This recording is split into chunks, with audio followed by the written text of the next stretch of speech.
کی بارگاہ میں اس بیٹا کو لیتا اور کہتا ہے اے میرا خدا، اگر تو سچ میں خدا ہے، اگر تو سچ میں رب العزت ہے، اگر تو سچ میں لامعبود ہے، اگر تو وحدہ لا شریک ہے، میرے بیٹا کو میں ایک ماں کے درجے سے کہہ رہی ہوں، میرے بیٹا کے گناہوں کو معاف فرمائے گا۔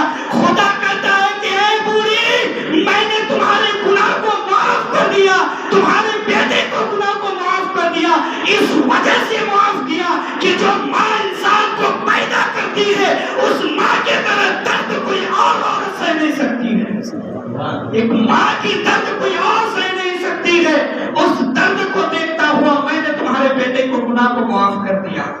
جب اس کی موت ہوئی، موت ہونے کے بعد وہی حسن بصری رضی اللہ تعالیٰ جاتے ہیں، جانے کے بعد جنازہ پڑھاتے ہیں، جو ہی جنازے کے لیے کھڑے ہوئے کچھ لوگ ان کے سامنے تھے۔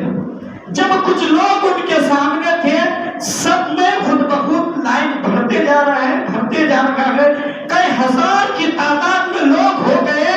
بتایا جاتا ہے کہ اللہ رب العزت کے سامنے میں اس کی ماں جو گڑ گڑائی تھی، تو اس وقت اللہ رب العزت اس کی جنازے کی شب میں فرشتے کو نازل فرما دیا۔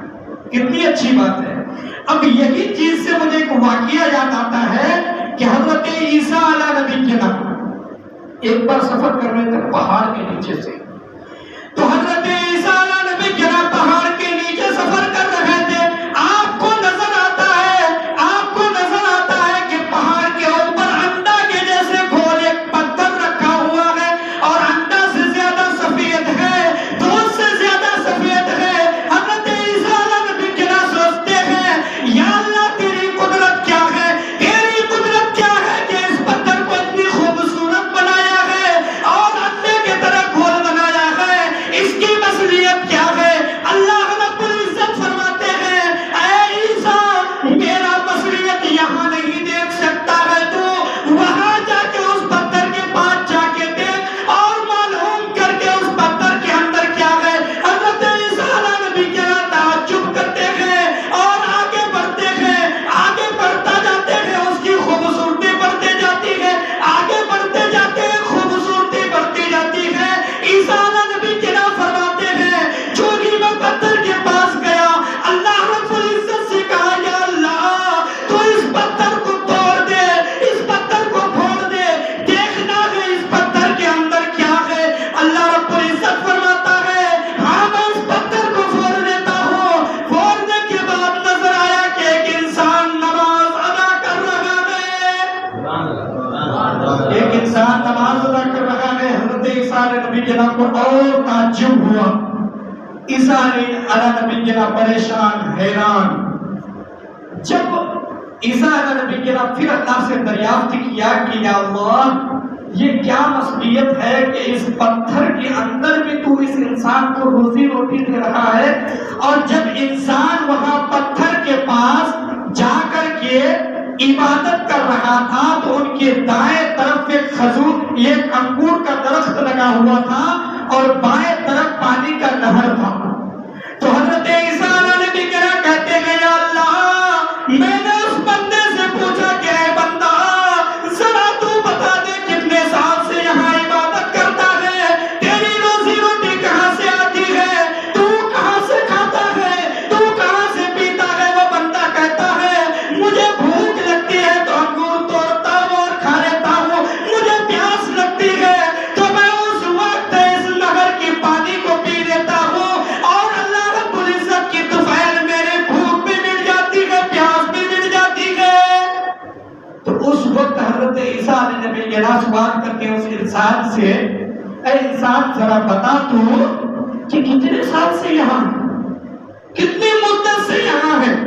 تو وہ انسان کہتا ہے کہ اے اللہ کے نبی میں یہاں حضرت موسیٰ علیہ نبی جنا کی امتی ہوں، اور موسیٰ علیہ نبی جنا کی امتی ہونے کے ناطے موسیٰ علیہ نبی جنا کے زمانے سے آج تک میں یہی ہوں۔ کتنا سال ہوا؟ میرا 400 سال مکمل ہوا۔ وہ انسان اللہ رب العزت کے پاس حضرت عیسیٰ علیہ السلام کہتے ہیں یا اللہ کوئی ایسا بندہ اس سے زیادہ نیک ہو سکتا ہے؟ 400 سال یہ انسان عبادت کیا ہے، اس سے اچھا کوئی بندہ ہو سکتا ہے؟ اللہ رب العزت فرماتا ہے کہ ہاں ہوگا، اس سے اچھا بھی بندہ ہوگا، وہی بندہ ہوگا جو نبی کونین آخر الزمان غیب داں نبی سرور کائنات فخر موجودات محمد مصطفیٰ صلی اللہ تعالی علیہ وسلم کی امتی میں سے ہوگا۔ اور شب میرا شب بارات جیسی رات میں جو انسان 2 رکعت نماز پڑھ لے گا اس انسان کو 400 سال عبادت کرنے کی نیکیاں ملے گا۔ کتنی بڑی فضیلت ہے۔ اب اس بات کو ہم سمجھیں، اللہ کا نام رحمان ہے، کسی طرح بھی رحم فرما سکتا ہے، اس کا نام کریم ہے، کسی طرح بھی کرم فرما سکتا ہے، وہ ستار ہے، غفار ہے، عزیز ہے، جس طرح چاہے اس طرح وہ رحم فرما سکتا ہے۔ مگر مسجد میں بلا کے نماز پڑھا کے کیوں یہ بار بار توبہ کی استغفار کرنے کا موقع دیتا ہے؟ اسی وجہ سے دیا جاتا ہے کہ کوئی اور نبی کی امتی کل قیامت کے دن یہ نہ کہے کہ اے محمد تیری امتی میں عبادت گزار نہیں تھا۔ اور آج کی رات میں بتایا جاتا ہے کہ حضرت جبرائیل امین زمین میں اترتے ہیں، اترنے کے بعد پوری زمین کو دیکھتے ہیں، پھر کہتے ہیں کہ یا اللہ میں نے پوری زمین کو دیکھ رہا ہوں، اس میں سے چند لوگ ہیں جو نماز پڑھ رہا ہے، تیرا ذکر کر رہا ہے۔ اللہ فرماتا ہے کیا وہ بندہ مجھے دیکھا ہے؟ مجھے دیکھا ہے؟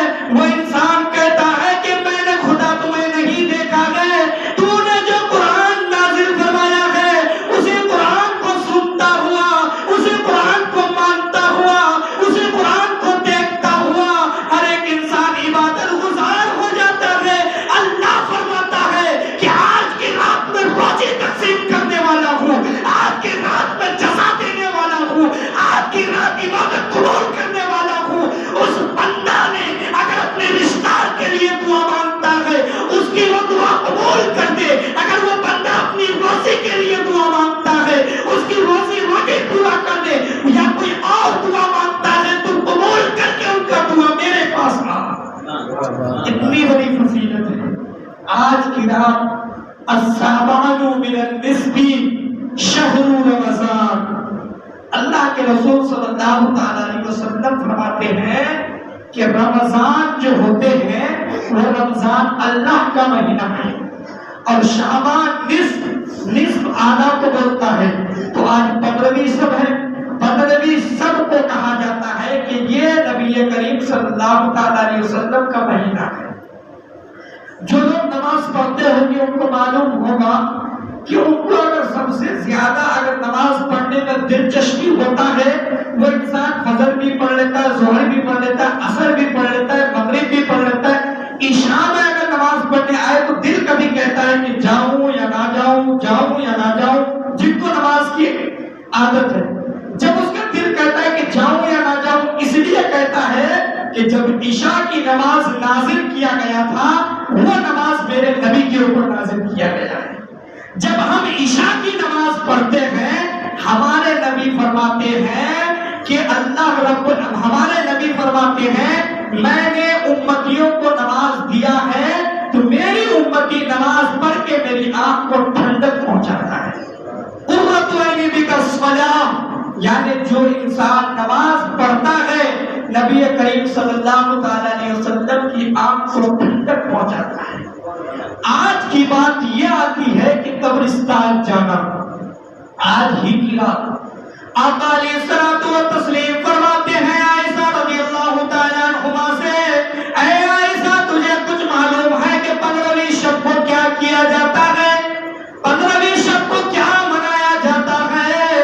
آقا علیہ الصلوۃ والتسلیم سے حضرت عائشہ صدیقہ کہتی ہے یا رسول اللہ میرے ماں باپ تجھ پر قربان، یا رسول اللہ مجھے نہیں معلوم، ذرا تو بتا دے کہ اس رات میں کیا کیا جاتا ہے؟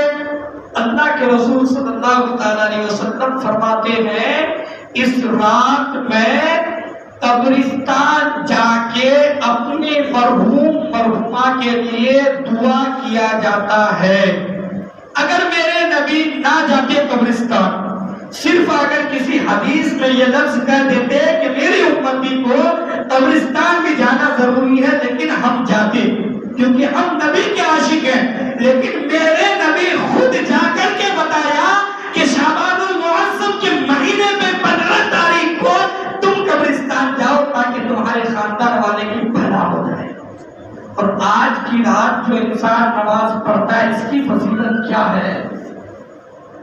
پڑھیں درود پاک اللہم صلی علی سیدنا مولانا محمد بارک وسلم صلی اللہ علیہ وسلم صلاۃ و سلام علیہ